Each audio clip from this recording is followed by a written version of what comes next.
So, ito yung mga strawberries na hindi na pwedeng ibenta kasi meron na silang mga something. So, kailangan nating i-remove yung part na hindi na pwedeng kainin. So, para hindi masayang, ayan, gagawa tayo ng strawberry jam. So, alisin natin yung mga meron ng damage na strawberry. So, madali lang naman siyang gawin. So, alisin lang natin yung pinaka dulo, yung dahon.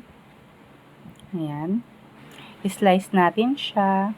Ayan. Ganyan. So, isa-isahin natin para makita natin kung ano na yung hindi na pwede at ano yung dapat tanggalin. So, pinipilian ko siya. Inalis ko yung part na medyo nabubulok na at yung mga overripe. Ayan. So, first time kong gagawa ng strawberry jam. So, try natin. Sana masarap ang aking pagkakagawa. So, ito na siya. So, ito na yung mga napili ko na strawberry. Tara, simulan natin ang pagluluto ng strawberries. Una, ilagay natin siya sa kaldero. Ayan yung mga hiniwa-hiwa at pinilian ko na strawberry. And then, lagyan natin siya ng asukal. Nasa sa inyo na yan kung anong gusto yung gamiting asukal. So, ang pinili ko ay brown sugar. Pwede naman puti, pwede naman red yung sugar. So, nasa sa inyo na yan. So, salu-haluin natin. Medyo mahina lang ang apoy. Huwag natin masyadong laksan at baka ito ay masunog. So, ayan, lumabas na yung katas niya. So, napansin niyo para na siyang watery.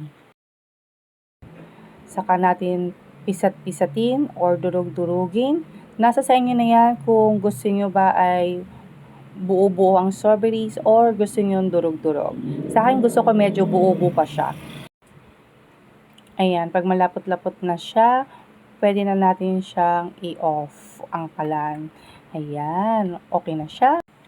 Pag medyo malamig na siya at di na mainit, pwede na natin siyang ilagay sa jar. So, nagkasya sa isang jar ang aking ginawang strawberry jam. Nakita niyo naman kung gaano kalapot ang aking pagkakagawa. Saidin natin at sayang. Ayan, ito na ang aking homemade na strawberry jam.